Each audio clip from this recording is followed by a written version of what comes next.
Exam ලියන්න වෙලා ලකුණු 200න් 190ක් අරගෙන මේ හරි සන්තෝෂෙන් ඉන්නේ. පස්සා දෙන්න කොපි කරලා අපි තියාගත්තා. ඔයාලත් මොන හරි එක්සෑම් අරන් ඒවට බයයි නම් බය වෙන්න එපා. මං වගේ චිල් එකේ එක්සෑම් කරගන්න. අනේ ඔයාලගේ ළමයින්ට දිග නම් දාන්න එපා. චූටි නමක් දාන්න. කන්න දුන්නේ නැහනේ. මේ වෙන රටකට ඇවිල්ලා නිකන් කම්මැලික වෙන්නේ එක්සෑම් එකක් කරානේ. අනික ඒක එක්ස්පීරියන්ස් එක කරන්න. ඔන්ඩන මැති කියලා බය වෙලා ඒ දෙන්න ක්ලාස් අර රූම් එක ළඟටත් ඇවිල්ලා ආපහු ගිහිල්ලා අපිටත් කිව්වා එයාලා කොපි කරලා හින්දා තමයි මේවා උනේ කියලා.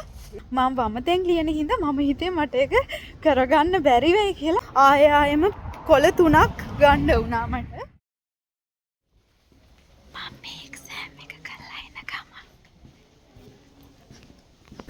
මම එක්සෑම් හෝල් එකෙන් එළියට ආවට පස්සේ තමයි මොරල් එකක් ආවේ.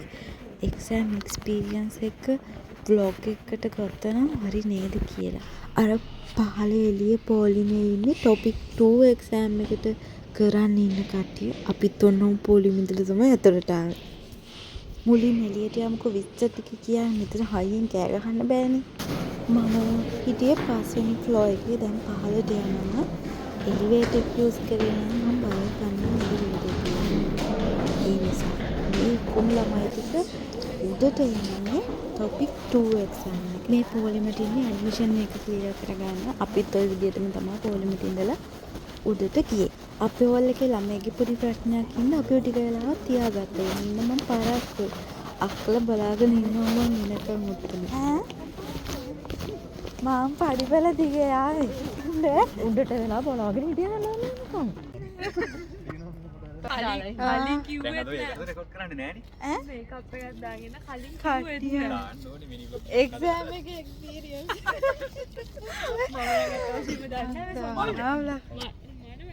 යාළුවනේ අද මේ නංගි මේ ටොපික් එක්සෑම් ලියන්න වෙලා ලකුණු 200න් 190ක් අරගෙන මේ හරි සන්තෝෂෙන් ඉන්නේ. කලින් අපි විශ් කරලා දැන් මේ එනර්ජි දීලා ඉන්න කට්ටිය නේද? දැන් මේ හොදට දැන් පාටි දාන්න එක්ක ගන්න අපි.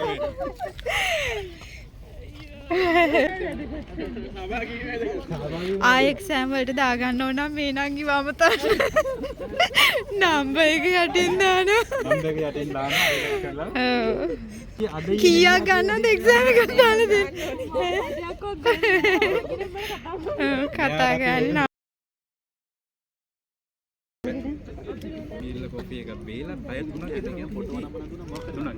මේක තමයි එක්සෑම් එක තිබුණ කැම්පස් එක. සම්බන්ධයෙන් කියන්නේ නේද? හරිම ලේසි. ලේසි. අකිනන් 200න් 200ම ගන්නවා. ඔයාලට මාවනේ අයියට එක්සෑම් එක සම්බන්ධයෙන් මොන හරි කියන්න තියනවාද? ඔව් චාරකෝස් පසව. මේ පාර නම් පාස් කියලා තමයි කියන්න තියෙන්නේ. ලකුණ හොදයි බලන්න එන්න. හරි මම හරි විවාගෙත්. අංග එක්සෑම් එකට ගියානේ. දැන් තමයි යන්නේ ගෙදර ආවේ. ඒක එක්ස්පීරියන්ස් එක බෙදා ගන්න යන්නේ ඔන්න. මොකද දන්නවද? මම මේ එක්සෑම් එකට ඇප්ලයි කරේම නිකන් එක මේන් පර්පස් එකක් නෑ නිකන් ආසාවට වගේ. එක්සෑම් එකට ඇප්ලයි කරේ ඒකේ ඇඩ්වාන්ටේජ් එකක්වත් මොකක්වත් එහෙමට ලොකු අවබෝධයක් නෑ. අක්කි එක්සෑම් එකට දානවා කිව්ව හින්දා මාත් ඔන්න එයාත් එක්කම ඇප්ලයි කරා. හරියටම ඊට මාස 2කට කලින් තමයි මම එක්සෑම් එකට ඇප්ලයි කරේ. ඉතින් අද ඔන්න එක්සෑම් එක කරා. මම මෙහෙට දැන් ඇවිල්ලා අවුරුදු 2කමාරක් වෙනවනේ. ඒ වුණාට මට මේ කොරියන් මහ ලොකුවට බෑ. කොහොමද මම ඉතින් කලින් ඉගෙන ගත්තේ නෑනේ. ඩිපෙන්ඩ් වීසා එක ගොඩක් අය ඉතින් කොරියන් සාමාන්‍යයෙන් බෑ පුළුවන් අයත් ඉන්නව නැත්තේ නැහැ පුළුවන් අය ඉන්නවා. ඉතින් මේ මට මම හිතේ මට ඔය අවුරුද්දක් විතර යද්දි කොරියන් හොඳට පුළුවන් වෙයි කතා කරන්න පුළුවන් වෙයි හැම කියලා හිතුවට මට කොරියන් එහෙම පුළුවන් වුණේ නැහැ. සාමාන්‍යයෙන් පුළුවන් කඩේ යන්න පුළුවන් බඩු ගන්න පුළුවන් ඔය වගේ දේවල් පුළුවන් වුණාට එහෙම බෑනේ ඉතින් ගොඩක් බෑ.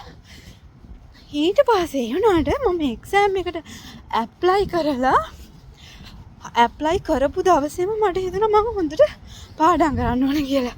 එක්සෑම් එක මේ හොඳට පාඩම් කරන්න ඕන කියලා හිතුවට පස්සේ අර අවුරුදු 1කමාරටම බැරි වුණා. ඒ කියන්නේ අවුරුදු 1කමාරටම කොරියන් පුළුවන් වුණාට වඩා 10-15 ගුණයක් වැඩිපුර ඊටත් වඩා මං හිතන්නේ අර මාස දෙකට මට පුළුවන් වුණා. මම මොකුත් ක්ලාස් එකකටවත් කොහොමත් ගියේ නැහැ. අක්කිගෙම්ම තමා අහගත්තේ ගිහිල්ලා මට මේ හති මම මේ ආව ගමන් අපිටට යනවා මේ පාන් ගන්න යනවා. මේ හින්දා පොඩ්ඩක් හති. මේ ලස්සන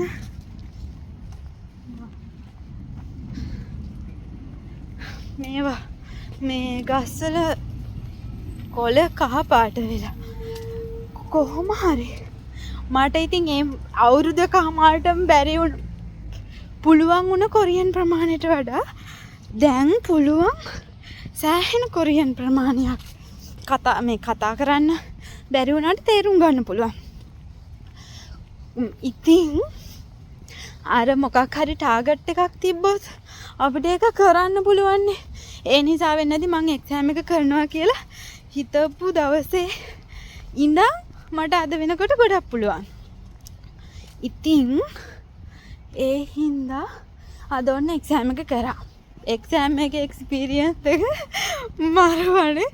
මම ලංකාවේ එක්සෑම් කරලා තිබුණාට මෙහෙම මේ වෙන රටකට ඇවිල්ලා එක්සෑම් එකක් කරනවා කියන ෆීලිං එක හරිම වෙනස්. ඇත්තටම අපි දන්නේ නැති භාෂාවක්නේ අලුතෙන් ඉගෙන ගන්න. භාෂාව දන්නේ නැති ඒක කෙසේ වෙතත් දන්නේ නැති රටක අලුත් රටක එක්සෑම් හෝල් එකට ගිහලා එක්සෑම් කරනවා කියන එක හරිම අවුතුයි. ඒක ෂොක් හැබැයි එක්ස්පීරියන්ස් එක. මේ මම මුලින්ම බය වෙලා හිටියේ. මුලින්ම මම ස්ටඩි බ්ලොග් එකක් වගේ කරන්නම් කියලා හිතුවා. ඒ වුණාට මට බැරි වුණා කරන්න. මේ ස්ටඩි බ්ලොග් එකක් කරන්නම් කියලා කියන අක්කිලා ගෙදර ගිහිල්ලා මුලින් මට මං කොයි වගේද කතා කරන්නේ කොරියන් මේ එහෙම කියලා බ්ලොග් එකක් කරන්න උනාට බැරි වුණා. මොකද අර එක්සෑම් නේ මට ඒක ටිකක් අර ස්ට්‍රෙස් නෙමෙයි. දන්නේ නැහැ පුළුවන් වෙයිද බැරි වෙයිද නිකන් අමුතු එකක් තිබ්බයි හින්දා මම මේක බ්ලොග් එකක් කරන හැබැයි ඒ ටික බ්ලොග් එකකට ගත්තම මාරුවට hina වෙලා පණ යනවා. මං කිය මට වචන අර ගොඩක් බෑනේ. මම දැන් පාන් ගන්න කඩේට ආව ගෙදර ගිහිල්ලා මගේ අයියට විස්තර කියන්න. තාම කිව්වේ නැහැ. පාන් ගන්නෙත් අද පොඩි ඉවෙන්ට් එකක් තියෙනවා. ඒකේ බ්ලොග් එකක් කරන්න පුළුවන් වෙයිද දන්නේ නැහැ. බලමුකෝ. මම ඒක පස්සේ කියන්නම්. බර්ත්ඩේ සර්ප්‍රයිස් එක. පාන් එකත් ගත්තා වන්න. ගෙදර ගිහින් මගේ අයියට ඉස්සර කියන්න. මම ගෙදරදී මගේ අයියා නිදි. ඒ හින්දා මම ටක් ගාලා අපිට ආව පාන් එකක් එද්දිගෙන ගමට අවදුකුණා. මං කිව්වේ මගේ මෙමරි එක ෂෝට් ඇන්ඩ් ස්වීට් කියලා. අමතක වෙනවා. මං කියන්නේ ඔයාලත් මොන හරි එක්සෑම් අරම මේවට බයයි නම් බය වෙන්න එපා. මං වගේ චිල් එකේ එක්සෑම් කරගන්න බය වෙන්න එපානේ. මේ සතියෙම මොනවත් බ්ලොග් එකක්වත් දැම්මෙත් නැහැ. ෂෝට් වීඩියෝ එකක්වත් දැම්මේ නැහැ. මම මේ ස්ට්‍රෙස් නිසා නෙමෙයි. වීඩියෝ එකක් දැම්මොත් එහෙම මට නිකන් ෆීලිං එකක් එනවනේ. මම පාඩම් කරන්නේ නැතුව ඒව කර ඉන්නවා කියලා. ඒ හින්දා වෙන්නේ නැති මම දැම්මේ නැත්තේ දාන්න හිතුන්නේ නැහැ මට. මොක් ටෙස්ට් කර හිටියා. පාස් පේපර්ස් කරා. ඒවා හින්දා මම මේ කියන්නේ මට ලකුණු 200යිනේ 200නේ බලන්නේ. 200න් ලකුණු 200ම තියෙන එකක් නැහැ. 200 කොහොමද තියෙන්නේ? මට එකෙන් ලකුණු කීයක් තිබ්බත් කමක් නැහැ. බින්දුවක් තිබ්බත් කමක් නැහැ. මේ මට සතුටුයි මම මේ වෙන රටකට ඇවිල්ලා නිකන් කම්මැලික වෙන්නේ එක්සෑම් එකක් කරානේ. අනික ඒක එක්ස්පීරියන්ස් එක මං හිතන්නේ මාර වටිනවා. ඒ හින්දා මට ඇති. මේ එක්සෑම් එක කරපු එකම ලොකු දෙයක්. ඒ හින්දා මට සතුටුයි. හොඳම වැඩේ තමයි කොපි කරලා දෙන්නේ මට පස්සෙන් හිටපු ළමයි දෙන්න කොපි කරලා ඒ දෙන්නව තියාගත්තා. මට එන්න පරක් වුණා එළියට. අර අක්කී අයියයි එක්කනේ ගියේ.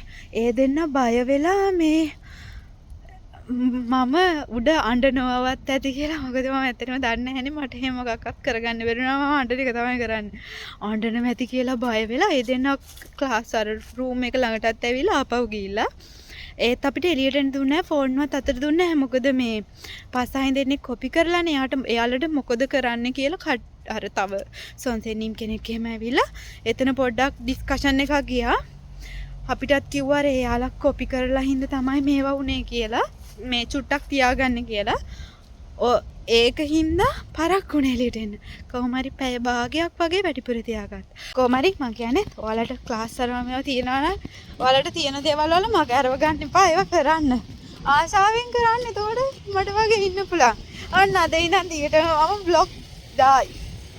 මේ බ්ලොග් එකට කලින් කොහොමත් මම බ්ලොග් දෙක තුනක්ම දාන්න තියෙනවා. කලින් වීඩියෝස් කරා. හොඳ වැඩේ තමයි මම ඊයේ නේල් දැම්මා. මේ ටිකර ලියන්න මොන හරි නම හරි ලියන්න ඕනනේ. ඒකට මම වමතෙන් ලියන හින්දා මම හිතේ මට ඒක කරගන්න බැරි වෙයි කියලා නේල් ගලවන්න හැදුවා. ඊයේ හවසත් ගලවන්න ගියා. උදෙත් ගලවන්න බෑ. අන්තිමට ඒ ටික හැමම තියෙන්න ඇරලා ගියා. අපහසුයක් වුණේ නැහැ. නම විතරනේ ලියන්න තිබ්බේ. මගේ නම දිග වැඩි හින්දා එතනත් සෑහෙන ප්‍රශ්නයක් වුණා. මාව තියාගත්තා පොඩි වෙලාවක්. ඇතුළට ගියාට පස්සේ නම ලියලා වැරදිලා ආයෙම කොළ 3ක් ගන්න වුණා මට. මේ මං කියන්නේ ඔයාලගේ ළමයින්ට දිග නම් දාන්න එපා. චූටි නමක් දාන්න. කෙටි නමක් දාන්න. නම දිග වැඩි එක ප්‍රශ්න අප්පා. ඊළඟට මටම චැලෙන්ජ් එකක් කරගෙන මං හිතන් ඉන්නේ මම දන්නේ නැති ලැන්ග්වේජ් එකක් පාඩම් කරන්න මාස 3කින්. මොකක් හරි ඔයාලා මොකක් හරි මට ලැන්ග්වේජ් එකක් සිලෙක්ට් කරන්න. කතා කරන්න ලියන්න කියවන්න 3ම කරන්න පුළුවන්ද කියලා බලනවා. මට මේක පුළුවන් වෙයි කියලා හිතෙන්නේ. මොකද මම මේ ටොපික් එක්සෑම් එකට හරියටම මාස 2යි. ඒ මාස 2ෙත් මම හැමදාම මහන්සි වුණෙත් නැහැ. එහෙමයි කියලා මහලොකට කොරියන් පුළුවන් නැහැ. ටිකක් පුළුවන්. ඒ ටික ඒ ටික නිසා මම සැටිස්ෆයි. ඒ හින්දා බලමු පුළුවන් වේද කියලා. ඒකත් මටම මම චැලෙන්ජ් එකක් කරගෙන මම කරනවා. ඔයාලත් එහෙම try කරලා බලන්න. ලේසි වුණා. මොකද අර ටිකක් උනන්දුවෙන් හොඳට කල්පනා කරලා කරනවානේ. ඒ හින්දා කොහොම හරි අර මොක් ටෙස්ට් එකට වඩා නම් ලේසි වුණා. නම්බර් එක එකම මේවකට වැල්ලා තිබ්බේ. හෝල් එකට. මාව විතරක් වෙනම එකට. වැල්ලා තිබ්බේ. ඊට පස්සේ මේ ඇතුළට වෙන කාටවත් යන්න දෙන්නේ නැහැ. ඒ හෝල් එකේ ඒ කෙනාට විතරයි. ඒ වුණාට මට හොයාගන්න බැරි වෙයි කියලා දිලීප් අයියා අර එතන ඉන්න එක්කෙනකින් අහලා දැන් මැදුර හොඳම වැඩේ තමයි මගේ නම දිග වැඩිනේ. ඒ හින්දා මාව වෙනම ගත්තා. පැත්තකට නම දිග වැඩි හින්දා. ඒකලා තව 3 දෙනෙක් විතර ඇවිල්ලා බලලා තමයි මාව යවුවේ. හරි කියලා. ඊට පස්සේ කොහොම හරි වන්න ගියා. ගිහිල්ලා මේ කොහොම හරි දිලීප් අයියා එක්කලා අර ක්ලාස් එකක් වගේ තියෙන්නේ. ක්ලාස් එකටම ගිහින් දැම්මා. ගියාට පස්සේ ඉතින් ඒක අර කොළ ලියන්න කොළවල නමයි මේ කොරියන් නමයි ලංකාවේ මේ ඉංග්‍රීසි නේම් එකයි ලියන්න ඕන. ඒකේ ඉංග්‍රීසි නේම් එකක් දැන් දිග්ගයිනේ. මට මං වැරදි කොළ 3ක් ගත්තා. ඒකත් දුන්නා. ඊට පස්සේ පෑනක් දුන්නා. ඉතින් පෑන එයාලා පෑන් දෙනවා. ෆෝන් එකකට බෑග් එකක් අරන් ඇවිල්ලා ෆෝන් ඔක්කොම එකතු කරා. ඊට පස්සේ ෆෝන් එකට දාන්න කිව්වා. බෑග් එකට දාන්නකෝ ෆෝන් ටික. මේ ඊට පස්සේ බෑග් එකත් බිමින් තියාගන්න කිව්වා. ඉවර වුණාට පස්සේ මේ 5-6 දෙනා කොපි කරලා අපිව තියාගත්තා.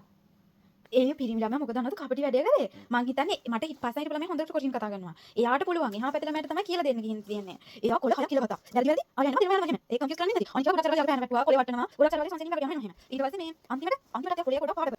තව එක ළමෙක් තියාගත්තා. එයා බෙල් එක වදිනවනේ. ඉවරයි කිව්වට පස්සේ මාක් කරා. ඒ පාරේ යවත් නතර කරගත්තා. මට කෝ හයියෙන් කියවන්නද හිතෙන් කියවන්න කියලා. හයියෙන් මට කියන්නේ කුටු ගාලා මට කියවෙනව නැත්තම් මගේ ඔළුවට යන්නේ නැහැ. මට කුටු ගාලා කියවෙ නැද්දා. ගදිගට කන්න දුන්නේ නැහනේ. මගේ අයියා කිව්වේ කන්න දෙනවා කියලා.